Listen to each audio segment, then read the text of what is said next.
Hello, everyone. I am Heather Beebe, founder of Revelistic Wellness. Very excited to be here with you guys. We're going to get started. Good morning, everyone. This is Annie Grogan. I'm going to be your moderator today. Yes, I'm so excited to be here with Annie. She is the director of the Jacksonville Women's Business Center. And I heard Annie speak a couple months ago at another women's event. And I said, that's who I need to have in my webinar. She was fabulous. You're just so easy to talk to and so relatable and a wealth of knowledge. So thank you for being here. It's my honor. Very excited to be here. here. I'm excited to be here too. And thank you all who are tuning in and joining us. We have a wonderful dynamic event planned for you today. I'm excited to bring my team of experts who will be sharing a lot of wonderful tips with you. We're going to be kind of the theme of the day is self-care, but self-care on a deeper level. So not self-care as we tend to think of it as bubble baths and those types of things, though they're wonderful and I love them. But self-care tips that when you apply these tips to your life, they are life transformational. So I have so many wonderful people that you're going to hear from. Let's get started. Let's go. Let's do this. So Heather, for me, I want you to share with the audience what inspired you. What was the inspiration behind this webinar and what prompted you to really put it together today? This is the first step in a much larger vision of mine, which we're going to get into later when we talk about my wellness retreats. But this is the first step in connecting people to wellness in a way that they maybe wouldn't ever find. So they're going to be introduced to experts and modalities and advice that they maybe wouldn't know to look up, wouldn't have ever heard of some of these things or these people. And I have a vision of how can I connect more amazing experts with people who need the work that they're offering, right? So I've been blessed over the years to connect with these souls. And some of them I've been a client of myself. Some of them I have met through networking events or other collaborations. And I didn't know this at the time, but I was gradually collecting people into my circle. Yes. And we've stayed connected. And so I get to bring them, to the audience, to you guys, to everyone that's watching this webinar. I get to bring you a wealth of information and knowledge from people that you're going to fall in love with the way I did. Absolutely. I know it. Just like you and I connected, right? Yes. Absolutely. Yes. And why is it that you feel so passionate about speaking, in particular, to leaders? Yeah, because leaders are the change makers. Leaders are the ones who they see a need and they don't go, too bad, we don't have an answer for that. They see a need and they make it happen. They find a solution and they don't just seek a temporary solution. They seek a solution that's sustainable and effective. And they make it their prerogative to see it through. Mm-hmm. And that requires a number of leadership skills. I have a message of change, right? The message that I have, the work that I do as a health coach, as a wellness guide, as a luxury retreat concierge, it is a message of change. And so I need to speak to the change makers. I need to speak to the visionaries, the people who believe in change, believe in big vision, and who are excited, not just want to, okay, yeah, I'll be a part of it, but they're excited. They're enthusiastic about it. They believe in my message. And they're excited to take what they learn from people like the team that is going to be speaking today. Right. They learn from them and they implement it with their teams, with the people in their circles. So that's why I speak to leaders. Perfect. And when a leader believes in health and wellness, they're going to set the example. Yeah. And that's going to become part of their culture within Exactly. the organization, right? And it also gives people a green light to say, yes, this is good for us. This is who we are. This is part of what we believe in as a company, as an organization. So Yes. it's all wonderful. Yeah. It really is all wonderful. So we're about to bring on, some of the speakers that I've talked about, the people from my team, these wonderful collaborators that I am so fortunate to have in my life. And before we do, I kind of want to bring everyone into this moment together. Even though we're not all in the same room, you're all watching from your homes, your offices, we're all around the world. I'm going to invite you to close your eyes for a minute and take a deep breath. And in this moment of stillness, I invite you to think about your why. Why are you here today? What was your intention with signing up and showing up for this event? Something spoke to you, something prompted you to be here, and get that in the forefront of your mind right now. And there's a lot of things, there's a lot of noise that can be going on in your head at this time. You might be thinking about your to-do list, the things you need to do later. Maybe something happened before you hopped on this event and that's consuming your thoughts. I'm going to invite you to give yourself permission right now to let that go and be very present in this moment that you've shown up for. Let this moment be a gift that you're giving to yourself because you are worthy and deserving of this time.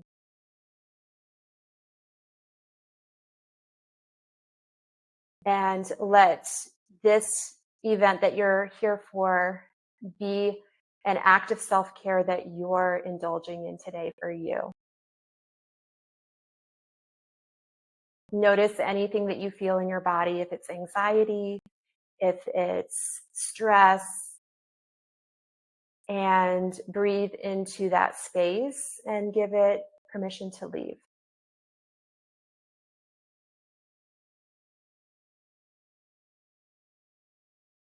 And with your why, your intention for this event in the forefront of your mind, go ahead and open your eyes, shake your hands, shake your feet, do whatever you need to do, come alive, and get ready for a dynamic event.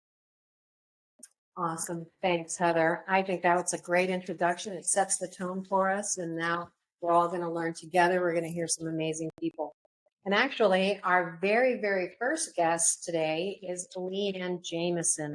What's the difference between doing self-care in contrast to what we often call a hustle culture, right? This constant go, go, go, go, go. Leanne, good morning. Are we live? Are we here? Okay. Fantastic. How are you? Awesome. We're excited that you're here. Yes, I'm so excited to be here. It's such Awesome. an honor to be with you, and of course with Heather. We go very far back, and I'm so grateful to just be here with you guys. Absolutely. Well, let's get going with your particular topic because I know we're going to learn a lot. And my first question to you is, why is self-care essential in helping us reach the next level of our lives? Why could we not get there through this hustle culture that we often talk about? The beautiful hustle culture, the masculine.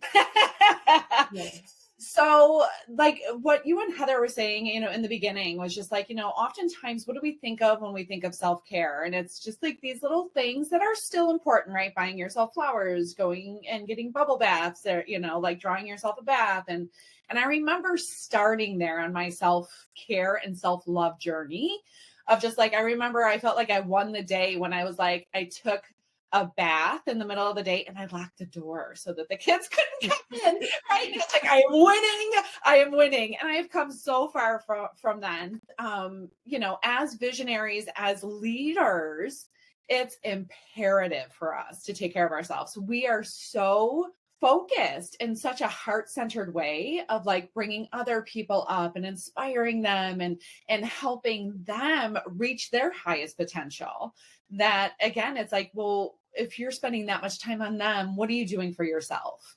And it's such an investment every single time we say yes to ourselves. That is actually tying into our self-worth.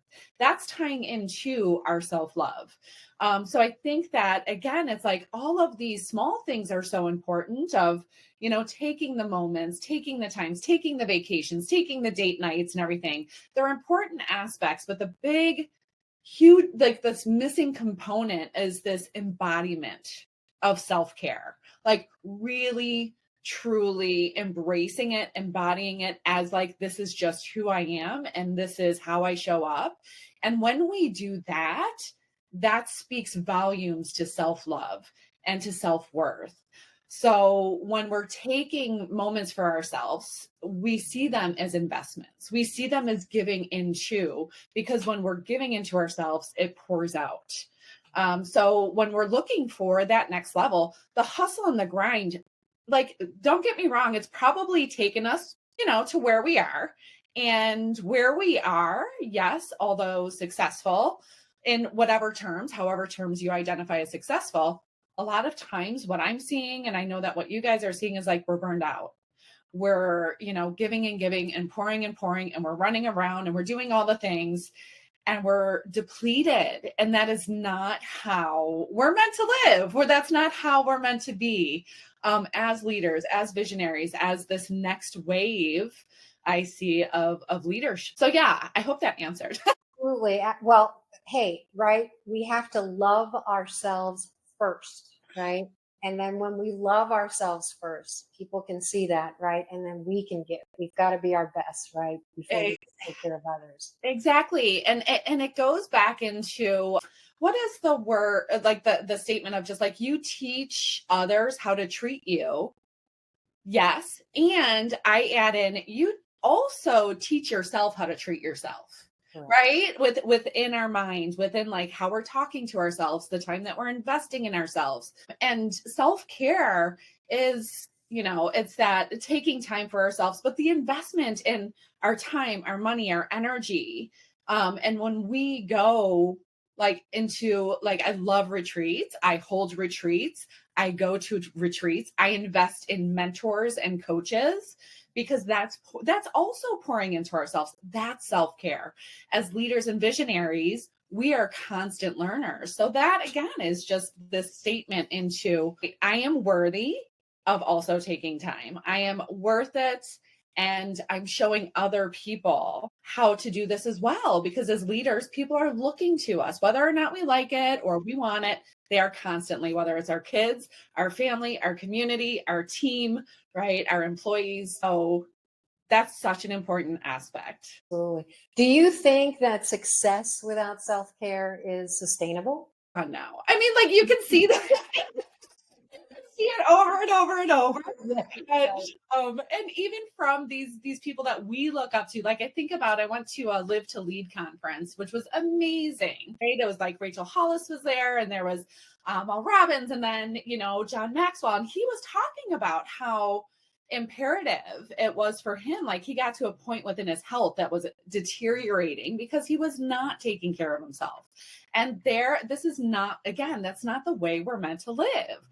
I always say, I'm like, you know, we've been conditioned to think that self-care is selfish, right? Like, you know, we've been taught and conditioned to give up our desires or sacrifice our desires because, you know, other people, like for our family or for our teams and, you know, all this, where it's actually the most selfless thing that we can do is to pour into ourselves, because that has the biggest ripple effect into families. And I've seen that for myself. I've seen that in the women that I work with, is that when we give that space to ourselves and that love, that shows our kids, if we have kids, how to take, like, how important that is. And then they embody that, and our team and our employees. I see it as like a win-win. And I can see how women oftentimes could probably struggle with that even more so. 100%. Like I said, I started off with like locking the door, taking a bath in the middle of the day. And I was like, heck yeah. Yes. Anywhere, whether it's buying yourself flowers, it's these daily mindset. It's like that, reminder, the daily reminders, the daily actions too, that lead up to those bigger actions that like, you know what, I am going to take 5 days to myself to go to a retreat, right? We build up to that. So wherever you are, it's a start. And I think it's about celebrating that start as well. Absolutely. Well, listen, I have definitely learned a lot. I actually am going to start a session with a coach next week. So I'm giving myself a little self-care. And I hope to be able to leverage that opportunity to become, to show up better than ever. So I'm really looking forward to it. And I'm hoping that I get an opportunity to meet you in person soon. We will. Don't you worry. Absolutely. Thank you so much for being here with us today. I really appreciate it. We appreciate it. Thank you. Thank you. Thank you. All right. Awesome. Our next guest speaker is going to be Brandy Lynn. Brandy's going to be online with us as well. And Brandy is an international sound practitioner. And she's going to be talking to us a little bit about stress relieving exercises. And we're going to be talking a little bit about sound baths play, which I'm really interested in because I've never heard anyone really speak to me about this. So I'm hoping that you guys are going to learn just as much as I am today. Brandy, so I really like your title, International Sound Practitioner, because that is very different. I'm looking forward to hearing what you're going to share with me and with the audience. And I've got my first question for you, and is, what is a simple stress relieving exercise you can lead us through right now that we can practice on our own or in times of stress?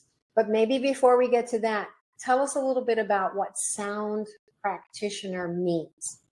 Yeah, happy to. So international sound practitioner or just sound practitioner is using different instruments that really help bring about a state of relaxation and really get you to unwind, become really present with the moment. Presence is so much. Finding that stillness is where we can find not only relaxation, but clarity. Finding that inner peace, tapping into so much of what resides within us that, in the hustle and bustle of daily life, we don't get an opportunity to slow down and just connect. And so to me, meditation is a great way to do that. And a lot of people struggle with being able to meditate or sit still for any length of time without their mind racing. So the beauty of crystal singing bowls and other instruments is it really helps to effortlessly relax your mind, relax your thoughts so you can get into that meditative state with ease and quite honestly, effortlessly, which is a beautiful thing for anybody that struggles with trying to meditate or cultivating that practice. Sound bowls are super helpful for that. I know I have a hard time meditating, and I have seen sound bowls, and it is a beautiful, beautiful sound. So going back to that first question that I had, can you share with us something that we can do right now? Yes. And I love sharing these little practices because those are things people can take with them wherever they go outside of a sound bath that brings you back into presence, back into awareness, and some conscious practices. So one of my favorite ones is called a heart hug. And this is where, again, in our daily life, where we're working, taking care of kids, all the running around that we do, our energy, you can feel it, you're all over the place, right? So a way to call your energy back into yourself, bring all your energy back into self, is to give yourself a heart hug. So not only do we have chakras within our body, we have different meridian, different energy lines, and there's a way we have the power to do that within. So it's super simple. All you need are your hands. And what we do is we're going to take our hands and you're going to take your 4 fingers, but really it's your pinky finger that has a heart meridian. It connects, the tip of your pinky finger connects to your heart meridian. And what we're going to do is you're going to cross your hands and we're actually going to put them underneath our arms. So actually in your armpits. So each side in your armpit, and then your thumbs rest on the outside. And as you're touching the meridian underneath your armpit with that pinky finger, this is literally giving yourself a heart hug. And that draws your energy back into your body, back into your heart, and really centering. And if you just sit here, and it doesn't take long, 2 to 3 minutes of sitting here in stillness, and you can start to feel your heart center warm, the energy grow. And it has this really calming effect. And sometimes you can sway and close your eyes and take a few deep breaths. And it pulls all that energy that has, kind of, you're all over the place. It quiets the mind and brings back that inner peace that is available to us. And it's these little practices like this, something so simple, that we have the power to bring our energy back into us, into our heart, into that calming. Is a very beautiful and powerful, yet profound and subtle thing all at the same time. Absolutely. I can feel it. I can definitely feel it. So my next question is, what role do sound baths play in alleviating chronic stress and fatigue? Yeah, so sound bowls, we mentioned it a little bit earlier, but the different hertz, a lot of bowls are 432 hertz. Those different sound waves and frequencies have a profound impact on our brain waves. This is scientifically proven. These sound waves can stimulate alpha waves, which are associated with a relaxed yet alert state of mind. So having both, and again, this is what I call being present. So it's not escaping, it's actually empowering you to use all of your energy. So this is particularly beneficial for those suffering from chronic stress and fatigue. If you're a part of that hustle and grind culture, it's striving for that balance, work-life balance. And the more you're hustling and grinding is able to be into the flow, you have to take that time for extra self-care to compensate for all of that. And so it really helps to calm the nervous system, reduce that stress, anxiety, and promote a deep sense of relaxation where we can really take time to restore. Because if we're running around stressed out all the time, we're really not helping anybody out. So to empower ourselves, these things like sound baths are very helpful, yet gentle when it comes to the tones and the sounds of the singing bowls, can enhance any meditative practices and just allowing individuals to really reach a deeper state of meditation, again, connecting within effortlessly, easily, and very effectively. That's awesome. That's awesome. I recently saw a demonstration of a sound bowl session at the beach, at Jacksonville Beach. And I can't tell you, it was amazing, because not only was I listening to the waves, but I was listening to the bowls, and everyone around the area was just, you could see everyone was just relaxing and taking it in. It was amazing. It really was. And it feels so good. So good. It absolutely does. So the vibrations from those quartz bowls and the different instruments that one can use are not just heard. It's not something just for your ears. A lot of people are astonished how much they feel the vibrations of the bowls throughout their body. And it has this unwinding effect. So a very calming, unwinding effect. Then experienced practitioners really know how to read the energy of their group, and also how to play the bowls and curate that very intuitively for what the group is needing at that time. So they get the most out of that. What they're ready to shift, what they're ready to experience is so important when picking a practitioner for sound healing. So a lot of these vibrations, as they move through the body, they really help to shift and release different tensions, not only in your muscles, it can help improve circulation and stimulate the body's natural healing processes. Like, there's nothing to me like sound baths and have been like so profound in my own personal life in really shifting some things and opening me up to like the abundance around me. Again, subtle yet profound. Awesome. I can tell you are a subject matter expert on this, and I am so interested, and I'm hoping that I can participate in a sound bath sometime soon. All right, Brandy, thank you so much Thank for you being so with us much. today and for It was sharing a with the pleasure. audience. Radiant Take blessings. care. Have a good one. Bye-bye. Bye.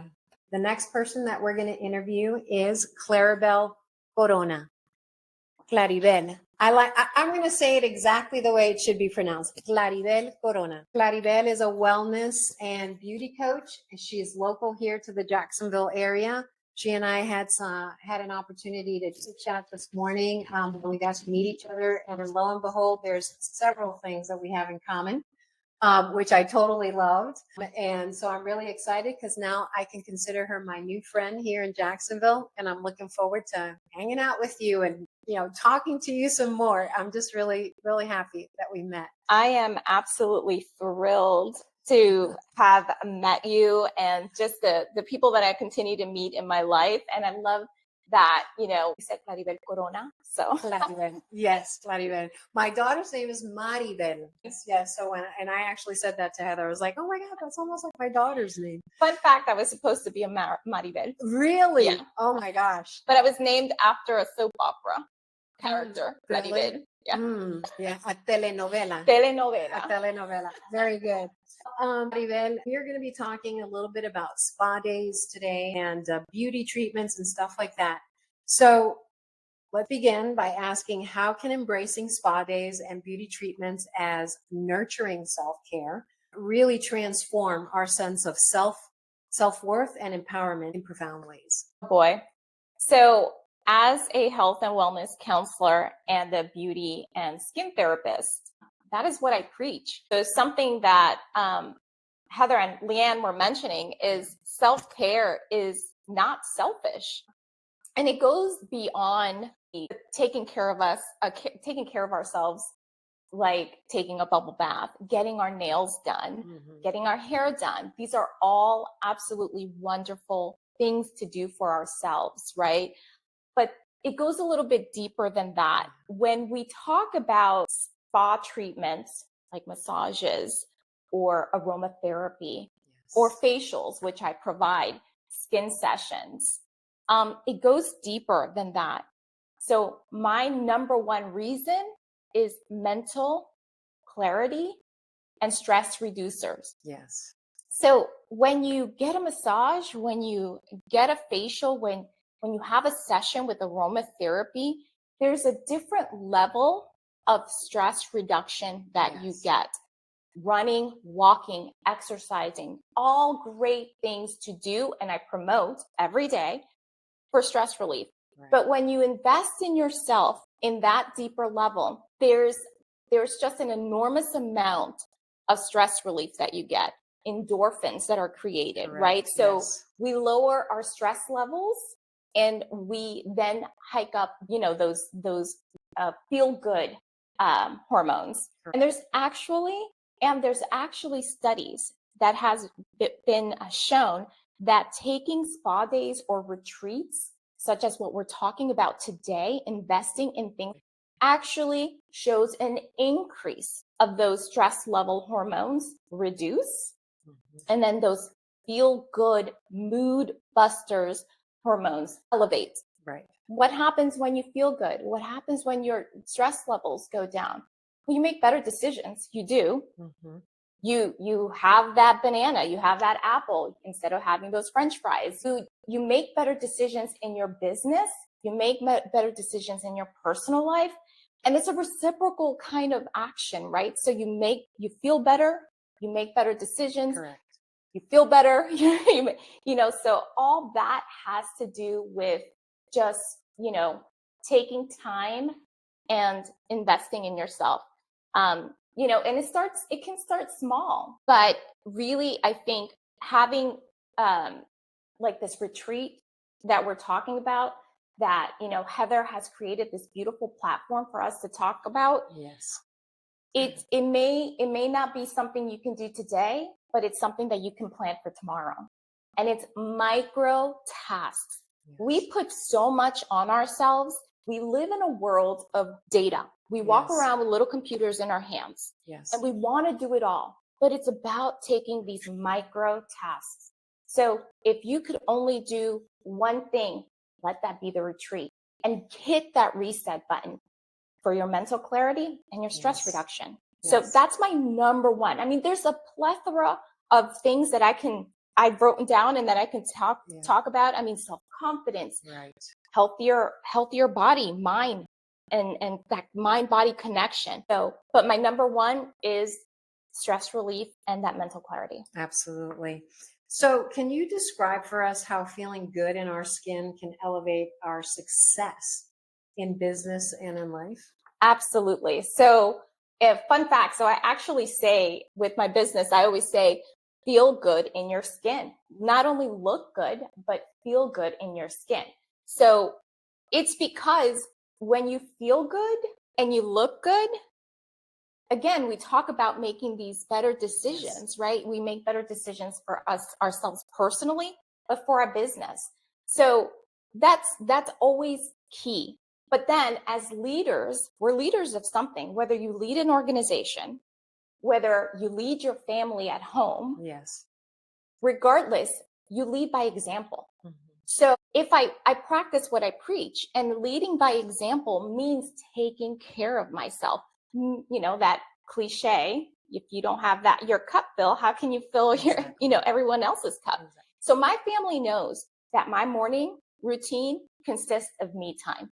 Mm-hmm. Now, every day is going to be different because life Right. happens, right? We have responsibilities. But at the end of the day, I either am going to journal, breath work, walk, run, whatever I can fit in that day. But my family knows that that is my time, because then I show up better. And we've talked about that already. We're showing up for ourselves and we show up for others. You know, taking care of our skin, taking care of our bodies with these types of retreats, that we can really show up as leaders because we're walking the walk, right? Absolutely. We're leaders. We are the leaders of change. I love that. Absolutely. I definitely take time to take care of myself. I'm glad. Yes. Yeah, absolutely. Just like you said, you know, everything from the pedicures, manicures, to the spas, to yoga, all of that exercising. It's kind of interesting how people have often said to me, you really walk with a lot of confidence, but you walk with confidence because you're feeling good about yourself, right? Yes. You're feeling good in your skin, and you feel like I'm taking care of myself and I can take care of anything that comes my way. And you attract that. Exactly. Right? Exactly. So you attract positive energy. We've already spoken that we attract what we give. Exactly. So it's reciprocal and lovely. Well, Claribel, I am so glad you came on, and I am looking forward again to spending some time with you here in the area. And thank you so much. And again, an amazing team that Heather has put together, and you're going to be a part of it. I'm so happy. Really I can't wait to see you again. Thank you. Bye. I've already learned a ton. Right. And I already am ready to sign up for a retreat. I really am. I mean, I can just envision myself doing a full weekend of nothing but self-care, in all of these fashions. And I know that we're not even finished yet. You know? And so there's team members that aren't even able to make it today and share what they do. So it's a well-rounded experience for Absolutely. sure. So let's correlate, you know, what we've already talked about today regarding how it impacts the nervous system, and the nervous system regulation. How can we as individuals learn to recognize when we're feeling dysregulated? Yep. So I'll actually be sharing an assessment with you guys. Actually, Bruce, if you could make the download available to everyone. And then you could also share a slide on the screen. So he's going to share a slide on the screen that's going to be an assessment that I'm going to kind of talk about for a minute. And then that same slide is actually going to be available to you guys to print out at home and keep on hand for referring to. So nervous system regulation, we all have different ways that we can experience dysregulation, and it's going to manifest kind of differently in each of us, just based on our stories, based on our triggers, different experiences that we've had that have created, fear in us or anxiety. Yes. And there's 4 main states of nervous system dysregulation: fight, flight, freeze, and fawn. You'll see here like different examples of each one. So like examples of being in fight mode can show up as frustration, interrupting, talking loudly, overreacting to things, difficulty listening, having a very tight jaw. So those are examples of being in fight mode, right? You're very guarded. And so when you're feeling guarded, you can feel the need to overcompensate for any insecurities you might be feeling, any anxiety you might be feeling. And then there's, of course, being stuck in flight mode. And flight mode can look like worry or panic. So if you're a chronic worrier, or you are always expecting the worst before you expect the best. Rumination, you go over things and over things and over things in your mind. I laugh because I can relate to that. And you over process, even after an event. What if I said this? What if I had done this differently? And I could have shown up, better for that job interview, or, whatever. So rumination, perfectionism goes along with that.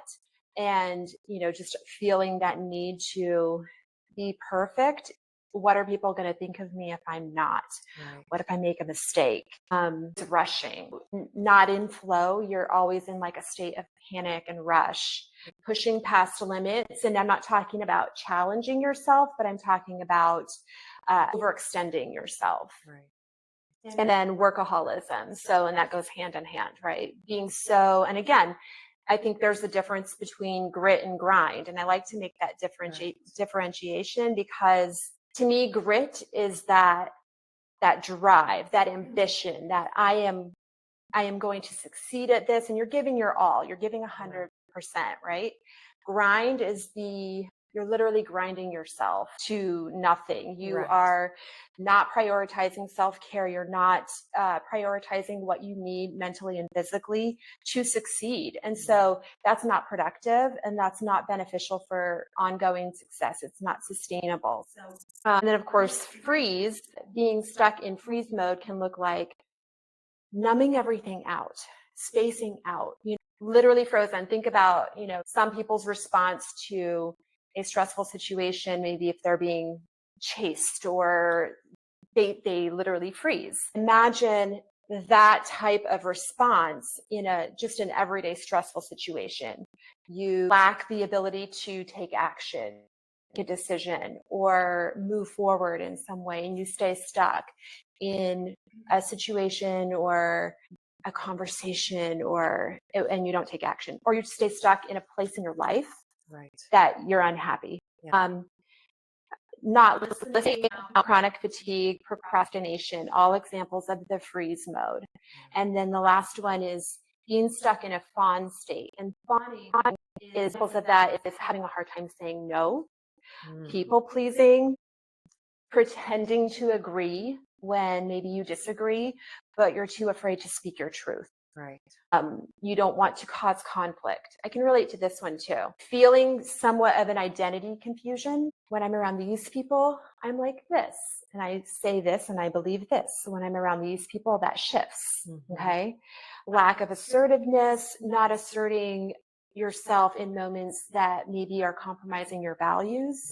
Right. So, and taking too much responsibility. So, and you can see how a lot of these different areas they overlap. So absolutely. You can have aspects of all of them, but I share this assessment with you guys because it's going to be a good tool to start beginning to recognize in yourself in the moments that this is happening. So you are probably resonating with some of these right now. Everyone's sitting here, right? Absolutely.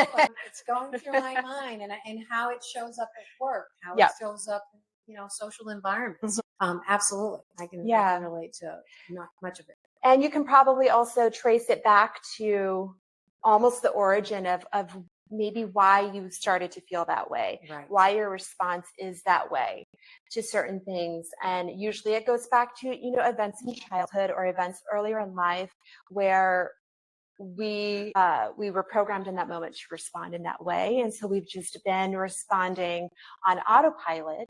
But now the beauty of this is you do have power. You do have the power to make a different choice.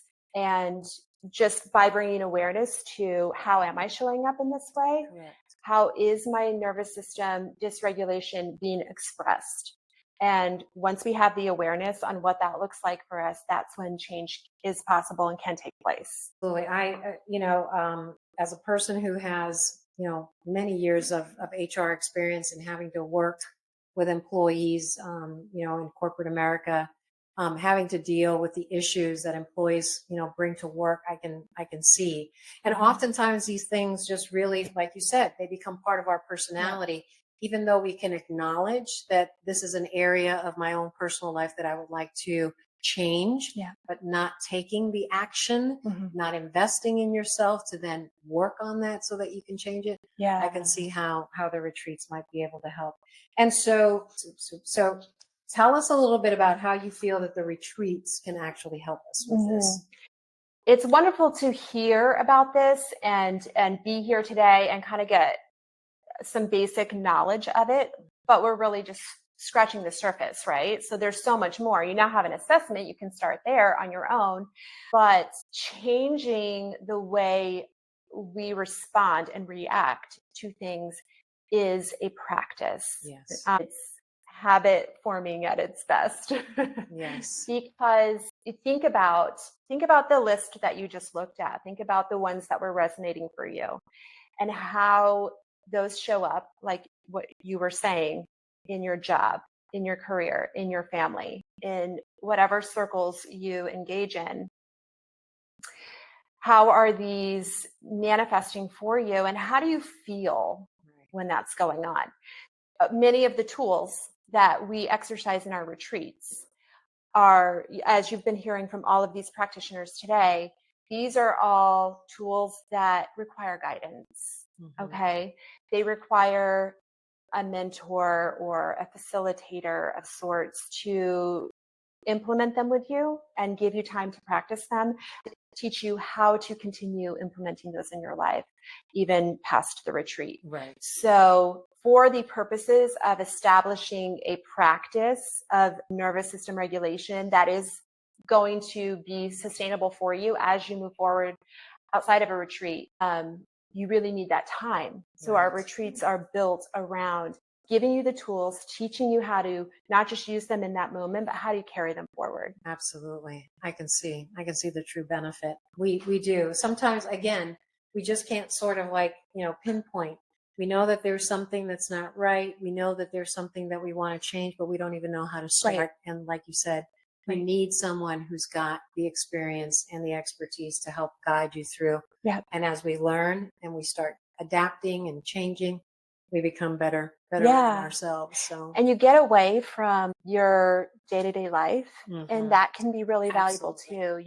Getting away from the stressors, and all you have to focus on is your growth and your healing and your transformation. Yep. Actually, I can see how the retreats would do that. Yeah. Awesome. All right. Well, we're going to bring this kind of to the second half. Yep. And our next guest is going to be Carrie Lane. Carrie, welcome. Carrie is an executive coach, and she's going to be talking to us today about how nurturing, your career and incorporating health and wellness can all help us be successful leaders in anything that we want to do, and help us actually be sort of visionary leaders. Wonderful. Thank Carrie, you so much for having me here. Oh, it's Carrie so wonderful to be here. Yeah, and Carrie and I got to meet each other a little bit ahead of time as well, and we were having some great conversations. Come to find out that we actually have some mutual friends. Yes. I mean, again, small world, right? It's amazing how serendipity works. There we go. Yes.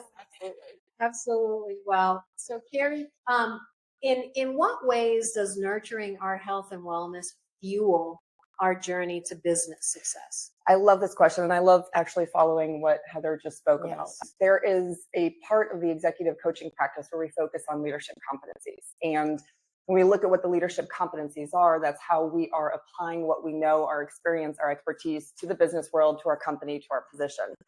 But the practice, when we engage with an executive or a leader, the practice starts with self.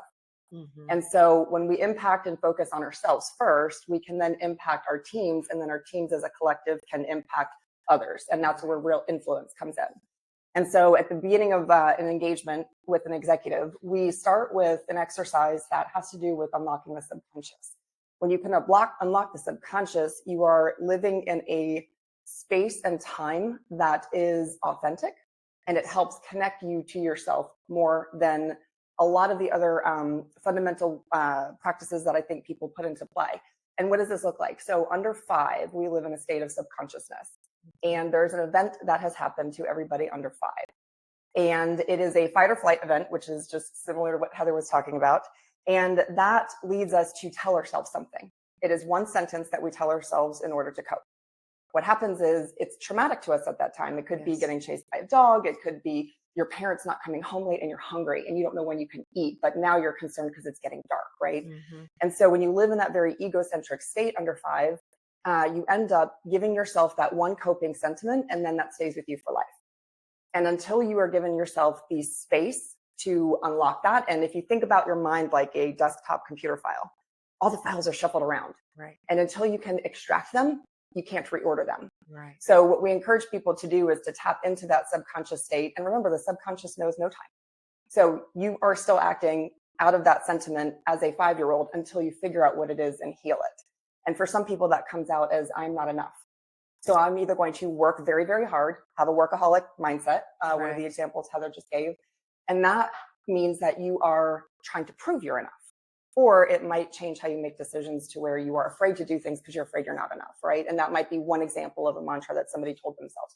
So if we can unlock that, then we can focus on the exact core competencies of a true leader. And that leadership realm is when you actually start to impact and influence others. That's amazing. Yes, very, very much. How can we as visionary leaders embrace the power of slowing down and, to hopefully inspire our teams and by prioritizing, well-being and health? I think this is a really interesting question because the way that we feel about ourselves and the way we treat ourselves is the way other people will treat us. Correct. And if we are not showing ourselves respect and we are not showing ourselves that we are deserving of and honoring who we are as people, how can we expect others to honor and uphold us? And what is leadership? It's creating and generating fellowship. Exactly. And so when we are more connected to ourselves, we can then connect greater and better to others. So it also inspires something I consider like the speed of trust, right? That's how relationships are built. That's how fellowship is created. And when you are able to trust yourself, make better decisions, faster execution, you are able to inspire that trust from others. Right. And you do it by leading by that example. And so that's how I think if we are intentional on how we treat ourselves and give ourselves the time and space, others will lean into that. And then the relationships become stronger, the execution, the results of the business become that much stronger as well. Absolutely. There's the energy, lots of energy. I've been told as well, oftentimes, even in what we consider a valley. I like to think of them as valleys and peaks, right? We all have valleys and peaks in our lives.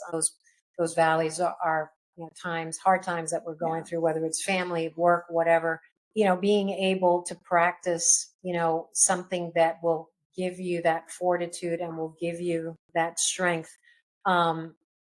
It works. It really does work, because I've been told even when things are really bad, it's like you really show that you have this power, or that you have this, strength, I think. And it's inspiring to other people. So, I really do believe in everything that you just said. This is where we tie in together power and influence. Yes. And so that comes without any authority. It is not given. It is not granted. It is not to be assumed. It's not to be taken for granted. There's a mantra that I also say, it's eyes wide open, heart full. So when you have eyes wide open, all the facts and data in front of you, heart full is that you're living with that authenticity. You're living within your morals and values.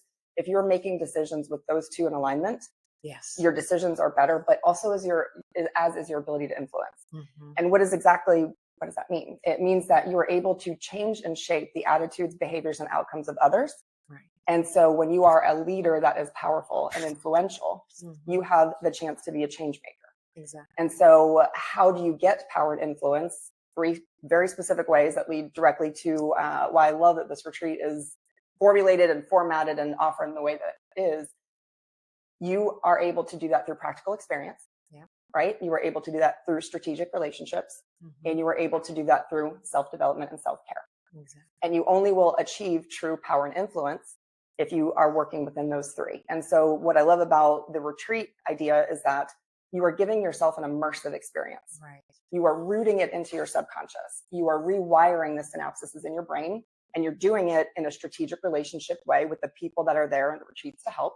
And you're doing it in a way that embeds itself and replaces that one word that you told yourself to cope. And so you move out of coping, and now through the retreats, you're moving into direct action, direct influence over your own life, and then the direct influence of those that are around you in your sphere. Awesome. That is awesome. Thank you so much absolutely. for Thank you for having me with on. us today. Absolutely, Carrie. Thank you so much. I'm very interested here. I keep getting, with every guest, I keep getting more and more enthusiastic about the retreats. And I'm telling you, Heather, I want you to sign me up. I want you to sign me up. All right. So our next guest is actually Bruce Lauer. And Bruce is a breath work and Qigong facilitator. And this is another area that I'm also learning a lot about today. And Bruce, welcome. Absolutely. It's going good. It's going good. I'm learning a lot today. Great information. It is. Yes. I mean, I feel like, to me, like, even me, someone who does breath work and has the tools, I'm really, zeroing in on this understanding. Like, we all get burned out, right? Especially people at the top. And it's that self-love that really is a self-care, right? Because no one's ever going to love us more than we love ourselves. Correct. That self-care, like she talked about, that voice, that you heard when you were young. Well, that inner child inside you, that inner self, has been keeping tabs on what you've made a priority in your life. And so, yes, if we're not making a priority of self-care, of doing those things that are going to enrich our lives, creating routines and habits that are empowering, and make them a ritual, make it a ceremony of self-care and self-love. That, as leaders, that's when we just show up better for ourselves and show up better for others all around. Absolutely. So let's talk about breath work. So how does breath work help soothe and stabilize the nervous system? Yeah, it's great because when we're talking, just like she talked about, tapping into the subconscious mind. Breath work is a tool that we can use to actually biohack into the nervous system, into the operating system of the subconscious mind. There is two parts to the nervous system of the autonomic nervous system, which is fight or flight, which Heather was talking so beautifully about. So I'm not going to go into that detail. But there's also the parasympathetic, which is the rest and digest, which is what we need in order to be our best selves, to feel that self-love that we can give to ourselves. And so there's something called the physiological sigh that Ron Huberman on the Huberman podcast talks about. It's basically when it's an inhale, so you're breathing in, and then you suck in more air at the top, and then you physiological sigh out. And that literally will reset your nervous system, recalibrate you, kind of bring you back down to that ground zero. But to also stabilize the nervous system, breath work can be used to actually bring that recalibration in and bring you back to that baseline. Something I like to teach my students in the magnetic breath course that I teach is something called the box breath, where you breathe in for a count of 4, and then you hold the breath for the same amount of time, and then you exhale for the same amount of time, count of 4, and then you hold the breath again, and that creates one complete cycle, which is a box, right? So when you do that, you really are going to bring yourself down into a much more coherent state because you are focusing equal parts on that breath. And again, it's like a meditative practice, right? So I mean, I'm just super excited to be able to share this with you guys in the retreat. That's amazing. It really is amazing that something as simple as breathing can really do that much good for us. So what is an example of breath work as a tool that we can use to manage everyday stressors? Well, I'll tell you what. I'm going to give you a little bit of an understanding of how a breath can be utilized. We're actually going to do something called the 9 breath. This is something that we use with veterans with PTSD. I myself am a veteran, PTSD. And the way it would show up for me was with anger management issues. I would go into fits of rage. And when I learned this breath, 9 breath method, I went from a fit of rage. Luckily, I had enough wherewithal to do the breath to try and calm myself. All I wanted to do was just kind of calm myself. I went from a fit of rage to my whole body relaxed. You want to talk about that inner voice as the child, I was crying like a baby. And see, I'm still emotional about it because it's such a real feeling to feel the relief that happened instantly. Yes. Because my nervous system reset and the anger was gone because the anger was based off of feeling out of control in my own mind and in my own head. So let's do this 9 breath method. Something called the warrior's breath, where you breathe in powerfully through the nose 9 times. So it's in and out through the nose. On the 9th breath, you suck in a little more air, swallow down, and you're going to hold your breath. It's in the breath hold. I like to call that the magic. It's actually called kumbhaka in Sanskrit. So if you want to think about that, you can try that. So first, we're just going to breathe all the air out. So breathe it out. And then in through the nose and out through the nose, just like this. In, out. In, out. In, out. In, out. In, out. In, out. One more in, out. Slowing it down on the inhale. In, suck in more air. Swallow down, round the belly, and just surrender. Relax. It's called Anattara Kumbhaka. You feel that pulsation in your body. Your energy, actually, vibration raises. You need to breathe, just let the air out slowly through pursed lips. What this breath actually did is it put you into the fight or flight and then switched you right back into parasympathetic. Beautiful part about the breath is you can use it to create new neural pathways in your brain, where you can go from a stress response to a rest and digest, calm, more able to assess the situation. And I can imagine as leaders, there's many situations where you need to be able to find that calm within yourself so that you can create new strategies, to handle certain situations. Excuse me. So very excited to be bringing this in the retreat. Absolutely. And I can see as leaders of organizations, there are decisions that you have to make every single day. Important decisions that not only affect the bottom line, but also affect the employees in your company. And that can be very stressful when you feel the whole weight, right, of the world on your shoulders. And you have to be able to have a clear mind, and you have to be able to have methods where you can, drown out that noise, think clearly, have what needs to come in, process the information, and to make those right decisions. So absolutely. It does absolutely bring your mind into more hyper space because you have more access to your senses. And hyper mind is what mind you can really assess the situation. It's going to be great to be able to do this kind of stuff at the retreats, because you are going to be tapping into a more authentic you. And when you tap into your more authentic self, it's just going to create that kind of self-confidence within yourself.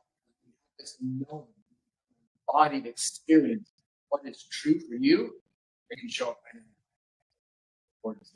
Absolutely. Awesome. Thanks, Bruce. I learned a lot. So much. And our next guest that's going to be coming up is Ms. Rosalyn Perez Casiano. And Rosalyn is a self-awareness and success coach as well. Hey, Rosalyn. Oh my God. Hi. Life keeps bringing us together. Isn't that amazing? It's the weirdest thing. I mean, I can't believe it. And, it's just, again, serendipitous. I wanted to give you a hug today. So. Yeah, we owe each other that hug. That hug is coming for sure. I was so proud of myself. Like, I'm here on time, but then technology always happens. So, but yes, I'm so happy and excited to be here. Listen, I'm glad I'm here because the technician is handling technology.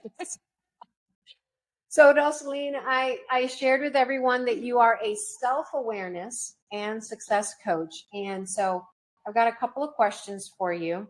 So how does nurturing ourselves and practicing self-care really actually enhance our sense of self-worth? there's no way to really tap into our self-worth without self-care.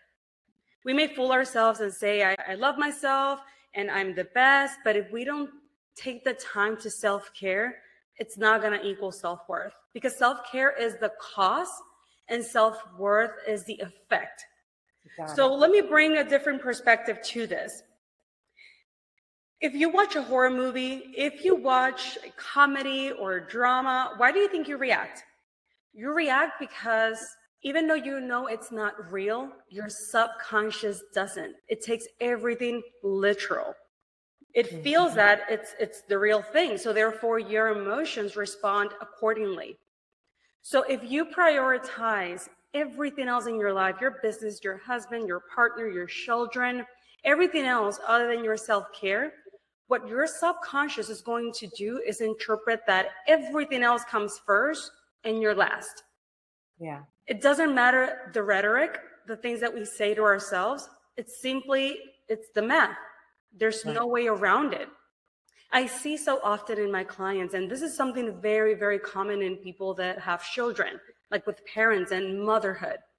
They say, my children comes first, everything comes first. And when we talk about self-care, but I just don't have time, and my children have this, my husband has that. And I ask them, wouldn't you want for your children to love themselves, to be in their authentic, to honor their wants, their desires, to thrive as an authentic human? And they tend to say, yes, absolutely. So I ask them, how else are they going to if they don't see the model, if they don't see you doing it? Because when we talk the talk, but when we don't walk the walk, then our children learn that people talk in a particular way, but then they act in a different way. Yes. I see this in so many different ways in domestic violence. Like, I tell my daughter not to be in relationships that are unhelpful, but then eventually most of the children that end up in domestic violence relationships experience somehow domestic violence relationship. So that's just how our subconscious works. Regardless of what we say, there's always something deeper that it's interpreted based on our actions. So how does the retreat help this? Is to see those blind spots that we cannot see for ourselves, because we tend to normalize. We tend to normalize stress, overwhelm, overdoing. And when we feel that I can take it anymore, we say to ourselves that this is just life. There's no way for someone to just be happy all the time. That's not a real thing. So we normalize, and therefore our self-worth goes down the drain because we become dependent on others' validation. We turn into people pleasing.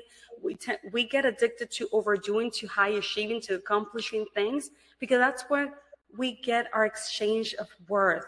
But we don't know how to be just sitting down and in ourselves, doing these amazing breathing exercises that I was just like, as I was waiting to be tapped in, I was like, wow, this is great. You can feel it automatically. But people say, I don't have time for that.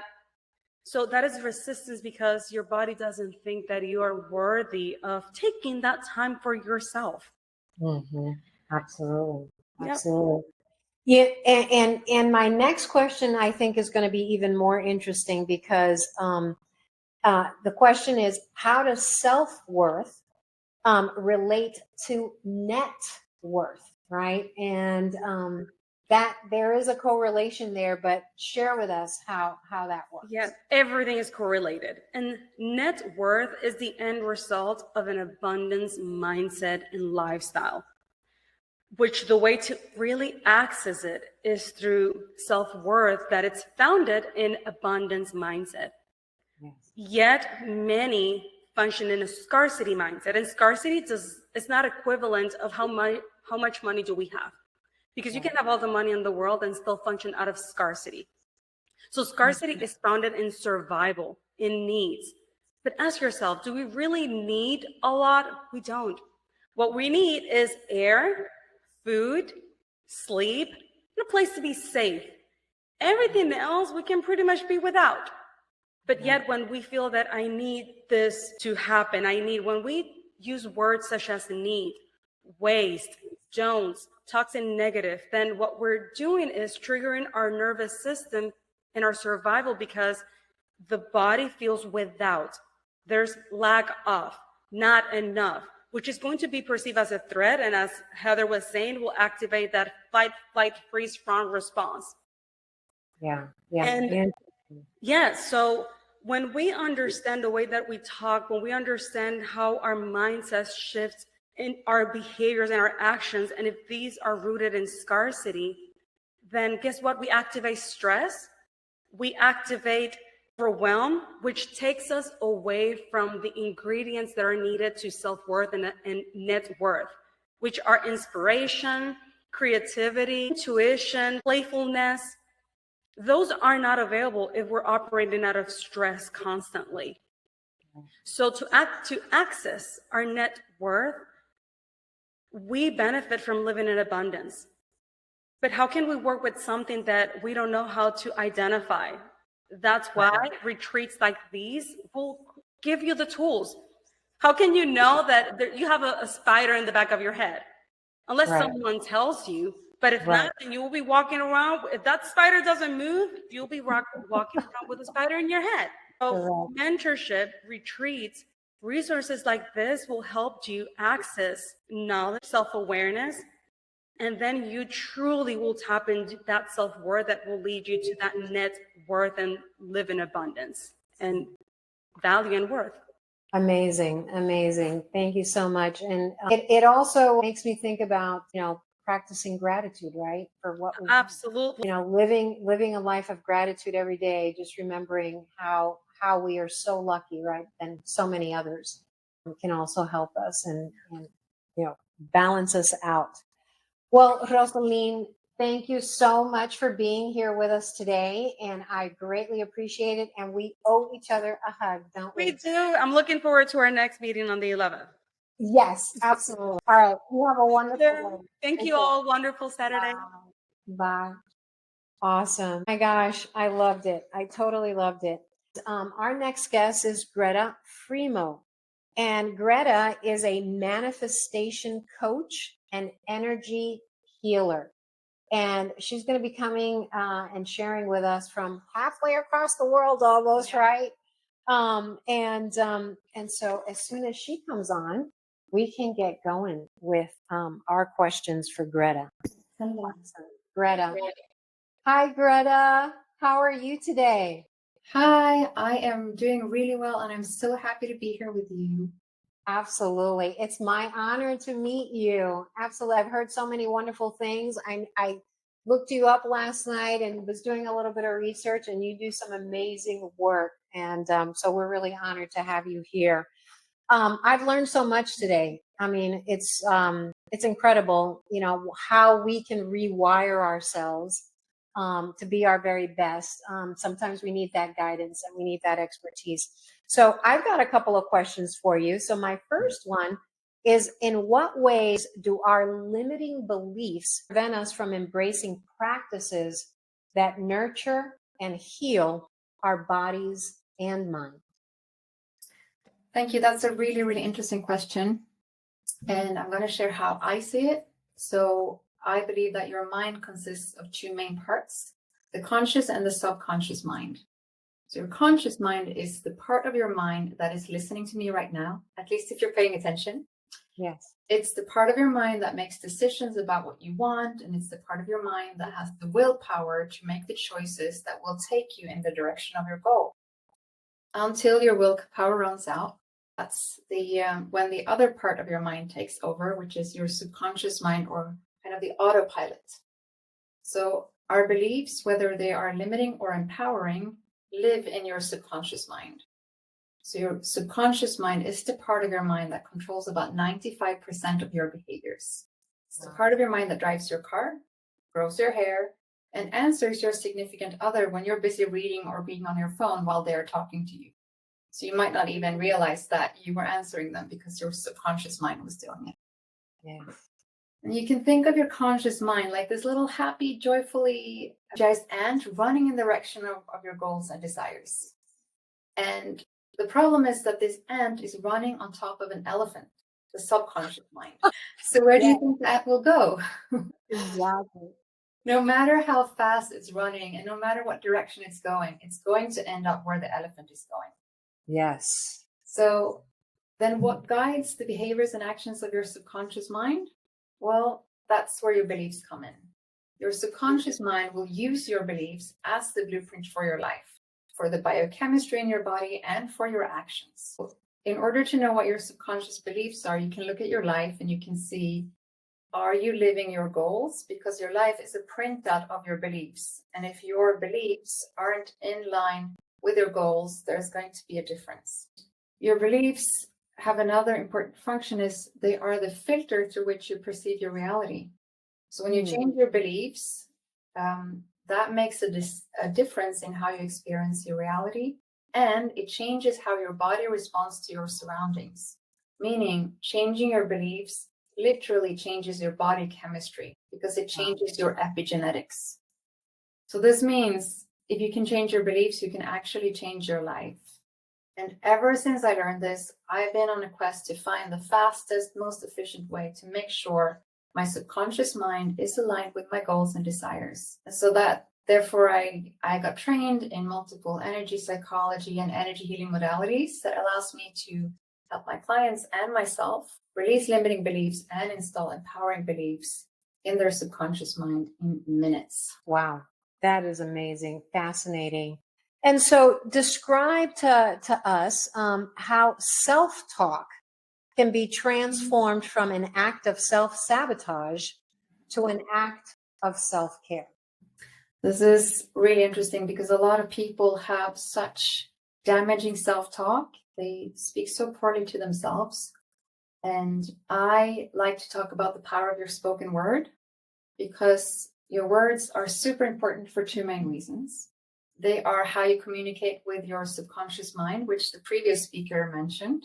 They are also how you communicate with the universe or God or all that is, or how you want to refer to it. So it basically is how you command your subconscious and the world around you.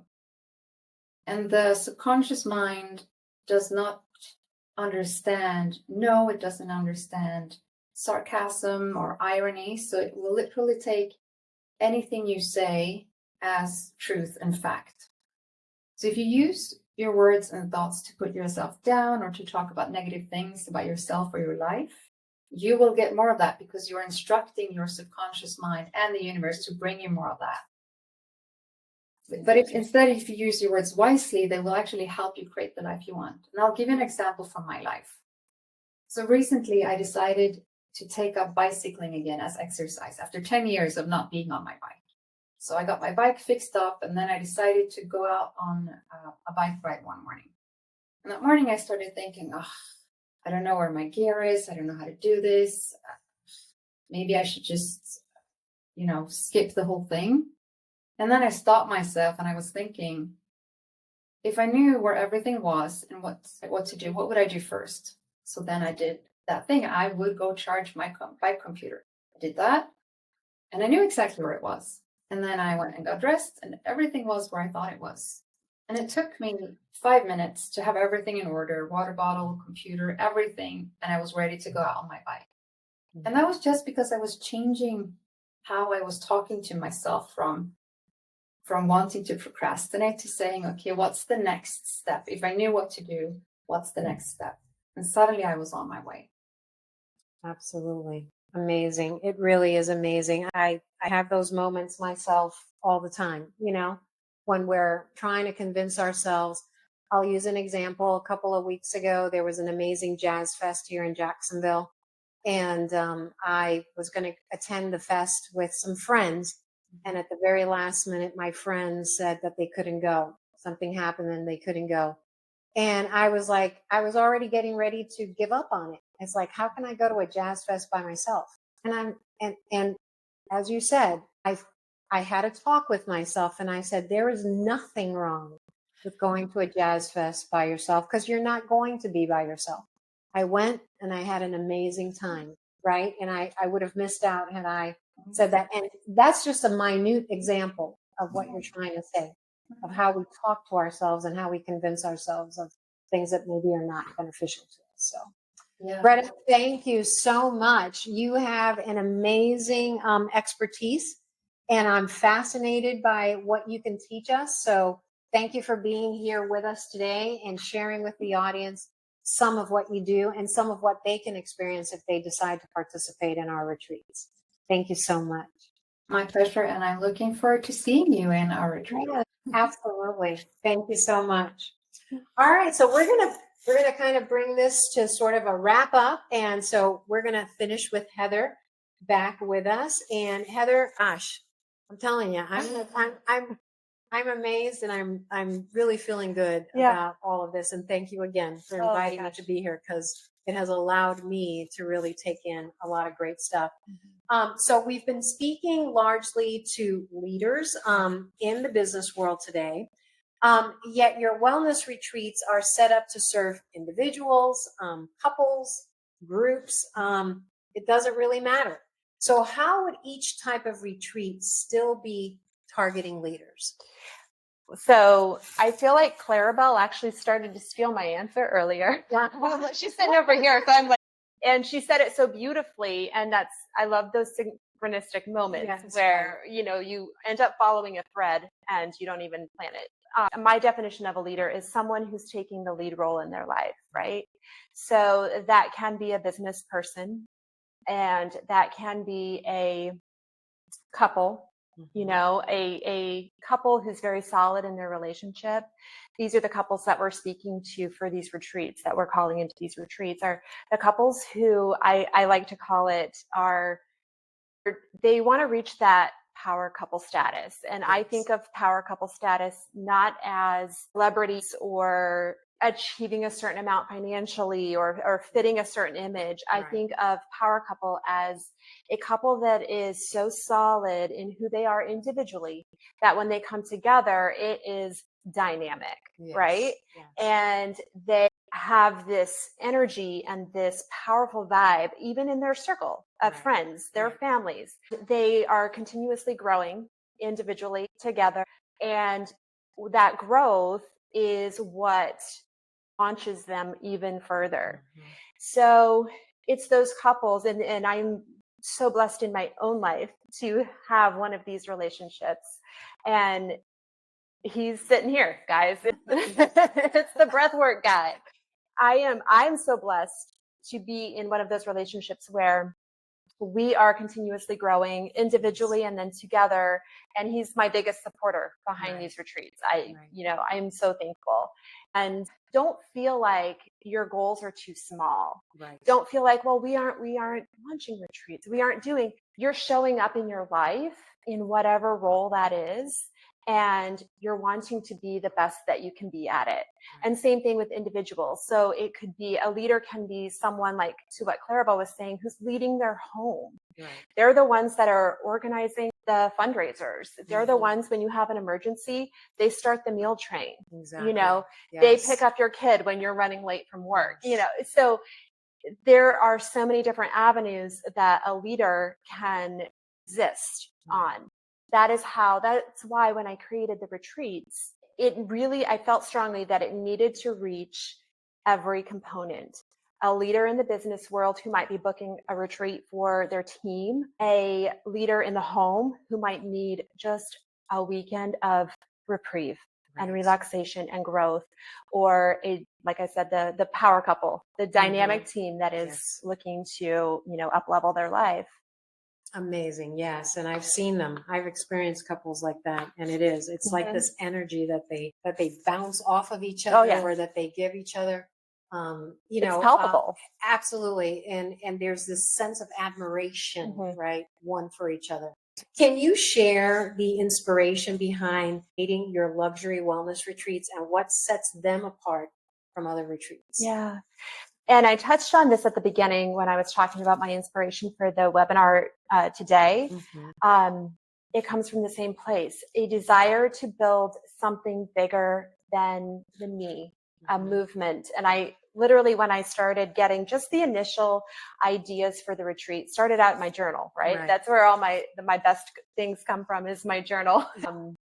But just started kind of getting my initial ideas down on paper, and I got the word movement. Rebellistic Wellness is supposed to be more than a health coaching platform. It's supposed to be a movement that connects people to wellness in a way they may never have found. And it's not just supposed to be me leading the retreats. It's supposed to be these amazing practitioners and experts who have gifts and modalities that one person can't possess. Right. Bring them all together. There's power in numbers. Yes. There's power in this room. As Yes. you've noticed, there's a group of us that were able to all be together for this event. And the energy is, it's very high. Yes. It's electrifying. Yes. So having a vision, and I believe that when we're given a vision, it's our duty, it's our responsibility to act on it. Yes. And I knew when I got the vision for the retreats that that's my purpose. That is why I'm here. And it is my job to take action and offer this and bring these people together. If not me, then who? Exactly. So Exactly. Great. So how do you ensure that your retreats cater to the unique needs of leaders, change makers, or visionaries? So leaders learn from leaders, right? Yes. You're a leader. I'm a leader. Think of somebody who's played a profound role in shaping who you've become. Those are leaders. So we need other leaders who are oftentimes they're leading in ways that we don't have those same skills. I need an executive coach because that's not my skill, right? And so putting together a team of leaders to teach the leaders. What better way to make sure that you're reaching them, you're giving them what they need, you're giving them the challenge that they need. And also these are people, this team of people that you guys have been hearing from today that are facilitating these retreats, they have been through the same experiences and the same challenges that you face every day. They are career people, they are business owners, they are parents, they are partners. They've had their own journey with health and wellness too. They weren't just magically born into this space, having these gifts and knowing this knowledge. Many of them, if you take the time to learn their personal story, many of them have, they've had a rough journey in many of the aspects that we have talked about today with stress and chronic fatigue and burnout. There's a reason why they do what they do. Correct. They have found that is the answer. They have found that these are the tools that got them through. So somebody showed them these tools got them through, and they have made it their mission to share those continually with, the world. And so they are the ones that through life experience have so much to teach other leaders. Exactly. Yeah, these methods, these modalities have really been transformational for them. I do believe that. Yeah. So how do you create an environment that feels both safe and empowering for your guests during the retreats? So I believe that in order to feel safe, we have to first identify where our anxiety lies. What makes us anxious? Okay. And so how I start to do this with somebody who's wanting to book a retreat or inquiring on booking a retreat is I ask them questions about the things that matter to them the most. What matters to you when you go to a retreat, when you travel in general? Do you care about what matters to you about your sleeping accommodations? What matters to you about eating and diet? Do you have specific restrictions? Because these are the things that we can feel a lot of anxiety around when we're not in full control of our experience, right? Am I getting my own room? That matters to people. Am I going to have my own bathroom? Or how many people, how's the space going to be laid out? Another big one that I get a lot is it all structure or do I get some downtime? We need a good balance. So these are the things that when you book just a regular, ordinary retreat, you don't have control necessarily of some of those aspects. And so I provide customization aspect that is really unique, where you're not just booking a retreat that's already put together. These are the dates, this is the location, and be prepared to, have a room with this person and these are the meals. You know, I am having very in-depth conversations with them, sending them questionnaires that take us into the deep details. What do you like as far as scent? What's your favorite flower? What's your favorite chocolate? Like, these are the things when you come into one of these experiences, you feel like someone has created a space truly targeted for you. I think curated is the word. Curated is the word. Curated to the finest detail. So that the experience is really, you know, just overwhelmingly positive. Because that's what makes them you feel safe then. You feel held. You feel like you matter. Mm-hmm. And when you think about it, many of us, no matter what our role in life, we can be a top executive, but maybe we've never learned how to express our needs and desires. Right. So somebody holding space for you to actually express that and then meet those needs and allow you to show up in a space where you're so comfortable, where you can feel safe, then you feel empowered, because the experience that somebody is looking for when they come to one of these retreats is an experience of growth, an experience of healing, an experience of relaxation, right? So you can't experience that if you don't feel first safe and then second empowered. So those are the steps that I take to provide that. Absolutely. And I understand that you have multiple locations, you know, that will accommodate those kinds of needs and those kinds of desires or wants. Absolutely. For the experience. Yeah. That's awesome. What role does unity and connection play in the success of your retreats, and how do you facilitate that? First of all, I'm blessed to live in St. Augustine, Florida, which, as you know, is so much character. It's got so many amazing restaurants, caterers, wellness providers. And I love supporting small businesses, first of all. So, and I've been connecting, again, synchronistic over the years, just how I've connected with different businesses in the area, small business owners, and I tend to build relationships with people. So just like I gathered the practitioners that are here today and on this team and asked them to be a part, asked them to support this vision, and everyone was 100% for it. That's the way I utilize the community and the businesses in the community.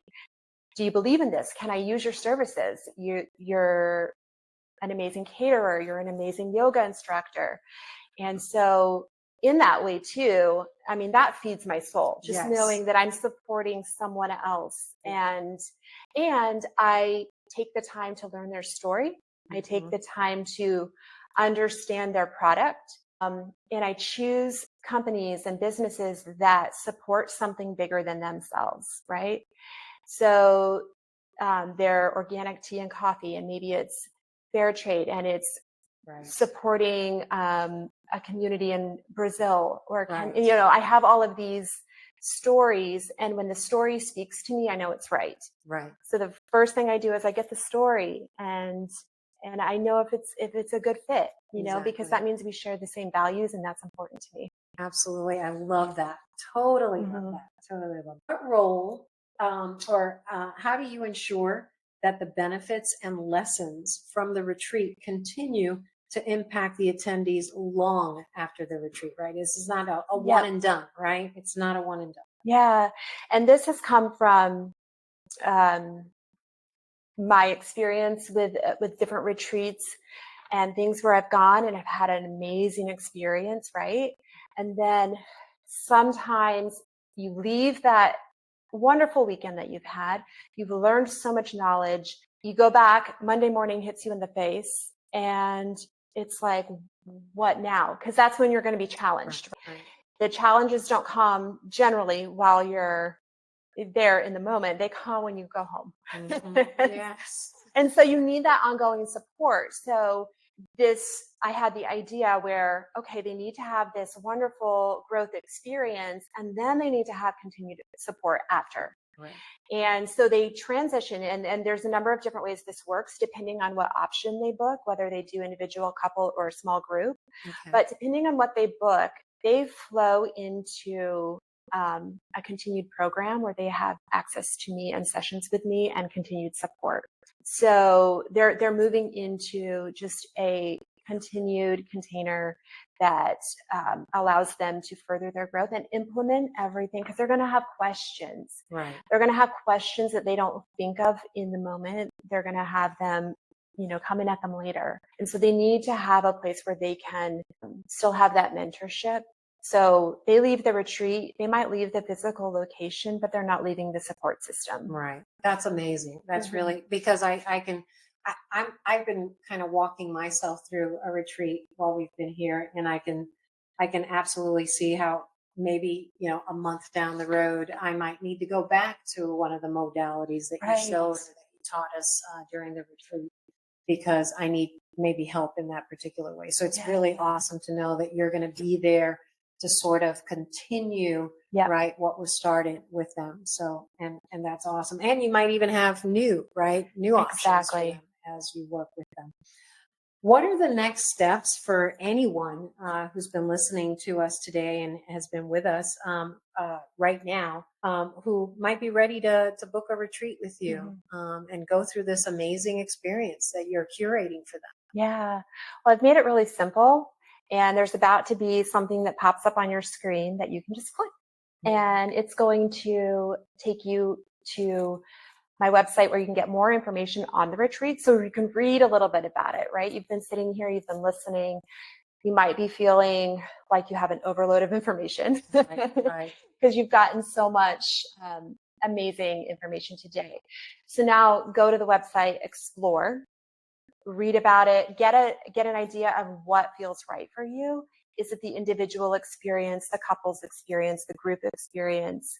And then there's a button here on my website where they can just book a call. That's going to be the next thing. Let's have a conversation.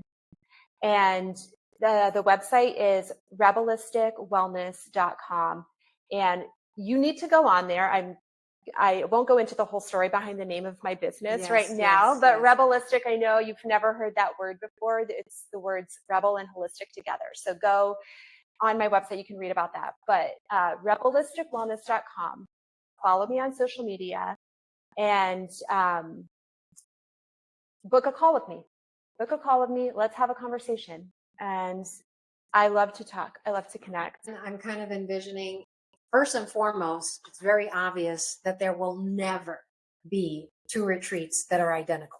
Yeah. Never. Yeah. Because between the details that you are curating for, your client, whether it's location, choice in food, choice of experts that are going to be, participating in your retreat, there's never going to be two retreats that are identical. That's amazing.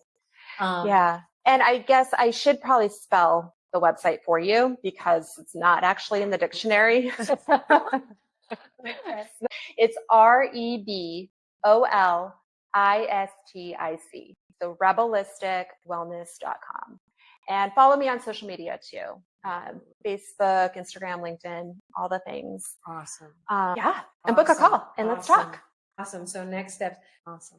And you guys can, this webinar is going to stay live or active. So feel free to share the link with people who maybe you've learned something today and someone's popped into your mind where you're like, so-and-so would really benefit from this conversation. Share the registration link with them. It's going to be on my website and they're going to be able to go there and continue to see it. There's no expiration date for all of this wealth of information that's been shared. Even if somebody couldn't make it today, they can still access this. And these are tools that I can't think of anybody that wouldn't benefit. Mm-hmm. Mind, body, and soul. Yes. Yeah. Mind, body, and soul. I don't think there's anything else out there like this where you can work on all those facets of your life in one opportunity. I'm looking forward to possibly, being able to partake in one of them. And I love the fact that you're using the community. As the director for the Jacksonville Women's Business Center, that's music to my ears because we have so many amazing small businesses that we know of and that we support and that we are, their biggest cheerleaders. And, it serves to make it a win-win for everyone. And like you said, St. Augustine is an amazing place. It's beautiful. No one ever has to twist my arm to go to St. Augustine. Right. So we've got the beach, we've got sun, we've Yeah. got history, we've got, I mean, just everything. And take a look at the locations. I have specific locations on my website that I utilize for these retreats, and I have handpicked them myself. And they truly are luxury locations. Yes. They're amazing. And that's a part of the customization process too, where we have a conversation. What speaks to you? You know, what matters to you about location? So it's all a part. So whatever your desire is, it's valid. It matters. And that's what I want to, that's what I want to speak to in people is their greatest needs. Annie, thank you so much. Are you kidding me? A pleasure, a total pleasure. Meeting the team that you're going to be working with locally has been amazing. Visualizing what I would be able to get out of this retreat myself as a leader, as a mother, as a friend. It's just really good. And I commend you for the work that you're doing. It's an amazing idea, amazing concept, and you're already doing all the right things in curating the opportunity just today. Yeah, thank you so much. Until we meet again. Yes, absolutely. And thank you to the team that's here in the house and to the team that is remote. We were all standing around, you know, doing a meditation before, and the energy is, you guys, there's nothing like the energy of these people in person, and the only way you get to experience that is through a retreat. So reach out if you have any questions. We are here for you. If you have questions for a team member, let me know. I can get the answers for you. So take care.